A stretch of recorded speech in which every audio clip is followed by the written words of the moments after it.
Ashley. Thank you, Frank. And good evening and welcome to the Leisure Center in Walnut Creek for a unique forum sponsored by KTVU and the Contra Costa Times newspaper. 2 weeks from now, California voters go to the polls. And this evening, we're going to shed some light on this special election. It's the second special election since the Governor Davis, was ousted. Governor Schwartzenager was installed. Governor Schwartzenager has sponsored 4 of the 8 measures on this special election. And tonight, in a first-of-its-kind event, we're going to allow members of the public to ask questions and examine those measures. We're calling it our Special Election Showdown. The day I signed the proclamation calling for a special election. They're outside right now waiting there. There's a special interest. But you know something? They cannot stop me. Arnold wants cutbacks. We say cutbacks. Nurses, teachers, firefighters, police officers.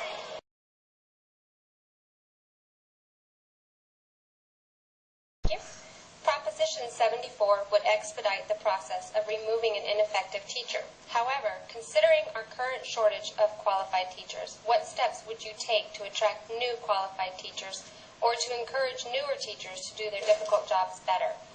Well, I think that first of all, it is very important that we create more teachers, which is part of the infrastructure that I want to create. We need more of everything in this state because we are having 37 million people and we have a system that really is only good for 25 million people. So we need to build, but for that we need money, and we talk about that later on, how Proposition 76 helps in that. But one thing we know for sure, and that is that right now, the way the system works, we cannot get rid of teachers that are failing our students. We have an enormous amount of great teachers out there, terrific teachers, and I run after-school programs all over the state of California and all over the United States. I know what terrific teachers we have, but we cannot get rid of the bad teachers. They call it the lemons. Each school has those lemons, and they call it the dance of the lemons, where they kick them from school to school, but you can't get them out. Julie Haener, you have the next question. All right, Randy, thank you. I'm with Ken Lowe. He is a Democrat, lives in Campbell. He works as an applications engineer, and he voted for Governor Schwartzenager. Ken, your question tonight for Senator Peralta. Okay, yes. I work in the electronics industry, and I'm a father of 3 that's going to school. And in our industry, we're evaluated twice a year. And if our evaluations are poor, then we could be let go. And I assume that this type of evaluation system is in place for other jobs in the industry. So why should teachers be any different? The fact of the matter, teachers aren't any different. I am a teacher, taught for 16 years in both private and public school. I'm a parent, and somehow recently I became a grandparent, so I kind of covered the spectrum. When I was teaching, the real key to evaluating a teacher is for the principal who does the evaluation to spend time in the classroom observing what a teacher does and then taking the time to help that teacher learn from the experiences that they're having in the room. No one's a natural-born teacher. There's a skill to it. When I was teaching, I was evaluated once, and I was tenured after my 3rd year. I believe that we have on the books right now everything that is necessary. There is a process in place to make sure that teachers who should not be tenured aren't, and for teachers who are not doing the job to work to become better. Nobody goes into education, I don't believe, without a really good sense that that's what they want to do, is to give back to the community.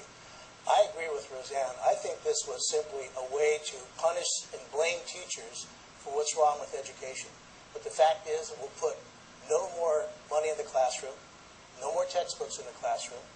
We will not reduce the size of the classes, and will not help us increase performance in reading and in math. Those are the things that make education better. This simply is divisive. It is not going to improve education. It simply pits the teachers of this state against the government. Senator, let me just ask a quick follow-up. You say that there doesn't seem to be much of a problem, but you also said you taught for 16 years. Clearly, you must recognize that while most of the teachers at Alameda High, when you were teaching there, were great, there were probably a few dogs. I have 2 students who went to schools, and most of their teachers were good, but some of their teachers weren't. And when we complained about it, we kind of got a knowing look from staff, and the unspoken message was, they're tenured. What do you want us to do? We can't do anything about it. Well, that's unfortunate, and it's not true. I was at Encinal High in the city of Alameda when I was teaching there. 2 teachers were dismissed. It's not easy because people have a right and a reputation, and if you're taken out as a teacher, you're never going to get a job in the classroom again. So it is painstaking. A teacher has to be given all due rights. However, the principal has the rules and regulations in front of them. They learn that when they go to principal school. And it's really something that if they're telling you, oh, we can't do it, they're rolling their eyes, force the issue, or come and see me. Okay, we'll keep that in mind. Next question, I'm sorry. Lisa. Rhoda Kamir. She's a Democrat from Richmond, and she's the program manager for Chapter